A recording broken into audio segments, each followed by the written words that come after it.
This video is just a very short Today I Learned video. Today I learned about hollow core fiber.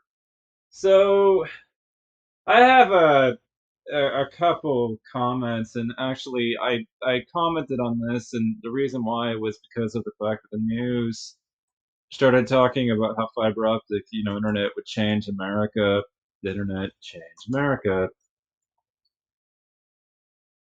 And how fiber will speed up American internet. And I posted a very long comment that I had to polish constantly to avoid being corrected, but I did, do a bunch of editing on it. And my only comment on the news article, which again, just for the sake of making things easy to understand what exactly I'm producing a video about, you see me moving about my computer and changing, I'm literally pasting it in you know, the, uh, the the browser, like I'm putting it in Notepad so that when I upload it, I have that information available. But I commented on the article on the news, the story here on CNBC, that it's not happening fast enough, but I love that it's happening at all, albeit slowly. But the last mile needs to be at least augmented. And what I mean is that I had a discussion with technicians, over there at Comcast, and who, by the way, for their shitty, very crappy customer service reviews from a couple of years ago, which they totally deserved.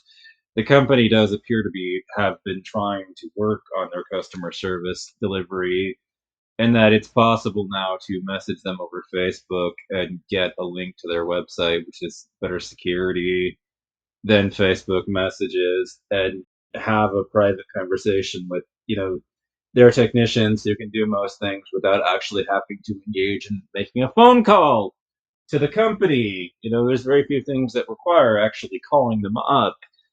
But yeah, I had a discussion a while back about the copper cables, and they said we both agreed that they're a great backup. And in that sense, TCP, as a technology, looks for the best route and degrades gracefully. It should be left in place. If you aren't an expert reading this or listening to this, then I just mean that when one route starts to fail for whatever reason it starts to fail, it just moves on to the next most efficient route. It's why TCP/IP is used in a military context. If it's used, it becomes a lot more difficult to jam the communications and really muck them up. There are stories about Iraq's military communications network being based on TCP/IP, and how troubling it was to actually knock it offline because of that. Word from Comcast engineers is that the company is actually working on it, but the rollout and deployment is slow. I know it's expensive. Fiber has been stupidly expensive for a long time, but even still, but hopefully by now we all understand the story of technology. It's a terrible investment to buy the technology itself if you're trying to make money. Sunk cost. But the companies that manufacture it might be good bets to invest in. So there's a difference between those two. The primary reason being that costs do tend to decline as more manufacturing capacity is added, economies of scale kick in, and over time, those who manufacture it get better at actually doing it, as well as the future constantly bringing us better technology. I don't want the copper cables replaced, but I do want an additional fiber line to augment the last mile. Basically, TCP/IP was based on technology designed by the military in a time was at least based on technology designed by the military in a time in which we wanted was a communication network that would survive a nuclear blast. See, this is what people don't know about the internet, is that its origins don't actually start in the private sector, but in the public on the military side.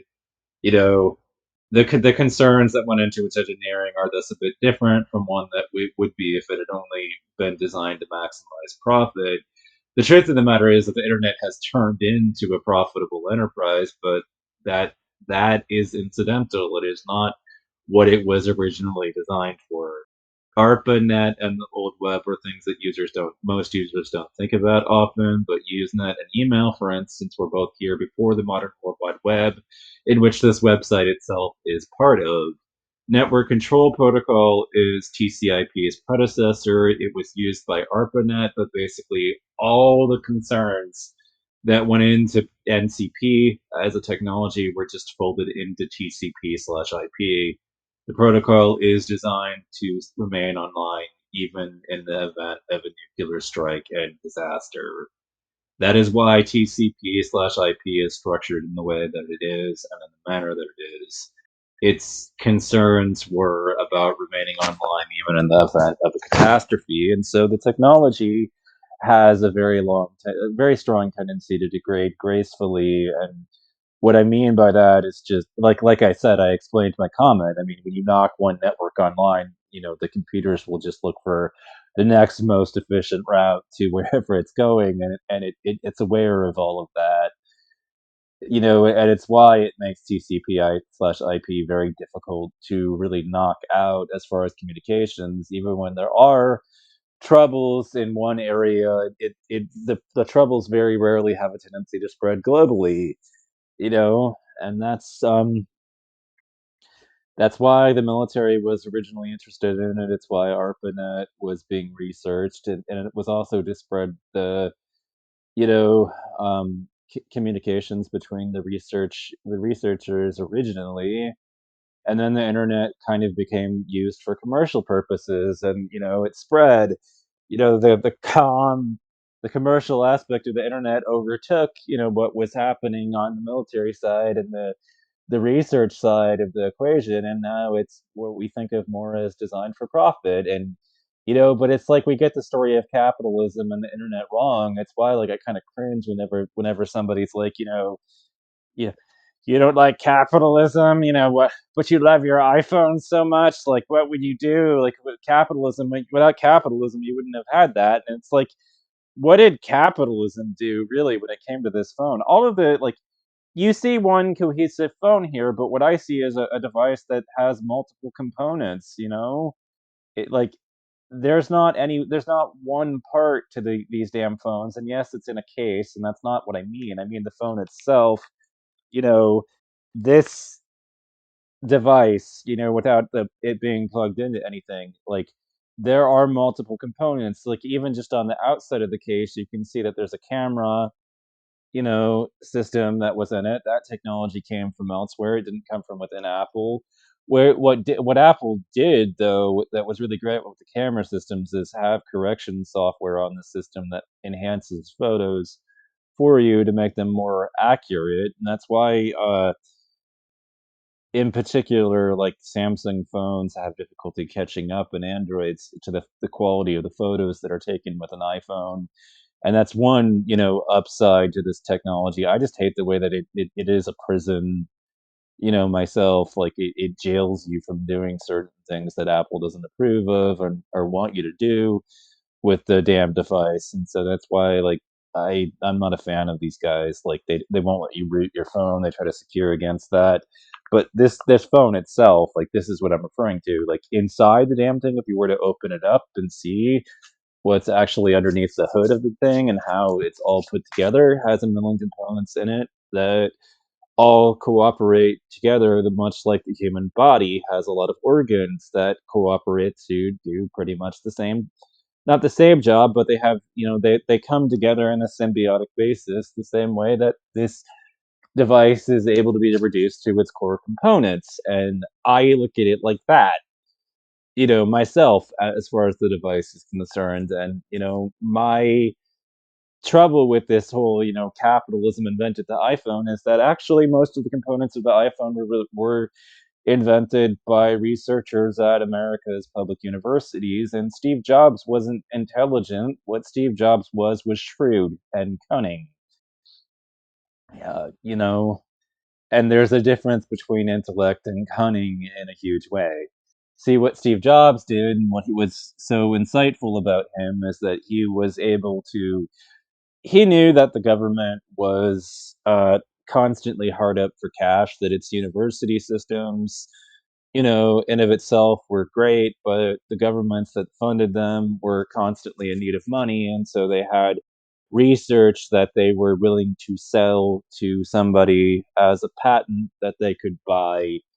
And so what Steve Jobs did was that he bought, like, the touch screen, for instance, and the patent on it, and a bunch of other stuff for Apple, and then, produced the product. And that's what Steve Jobs and what was so insightful about him in particular.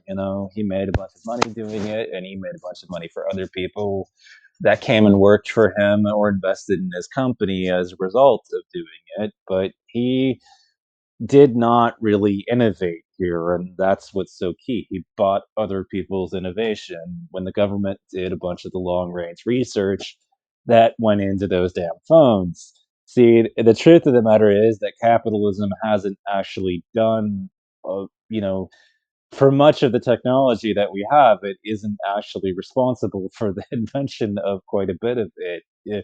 The truth of the matter is that our research universities were often the places that quite a bit of it emerged out of, and then were simply bought up once all the heavy lifting had been done by other actors. And that's the truth of the matter when it comes to the damn iPhone and Apple as a company. And I mean, like the internet itself, TCP/IP, and the underlying architecture have origins outside the private sector.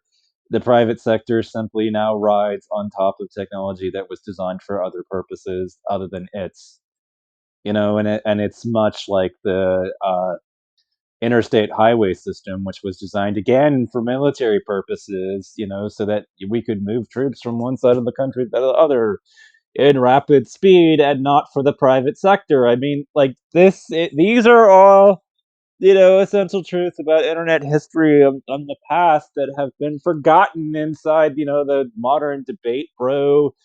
Architecture, and people have never really dug in and done the research. But of course, I'm interested in history, so of course, the history of technology, and how it emerged was definitely a topic that I cared to research in, and that's why I left the comment that I did. But today, as I said, I learned about hollow core fiber, and I'm excited about it. So that's everything that I wanted to say today. But yeah, the internet, it didn't really emerge on a for-profit basis. That's not what it was originally conceived and designed to do. You know, it you know, at first it was just a dire need for a communication system that would survive even a catastrophe, and then it was, to share research with people, and then it gradually opened up to more commercial uses.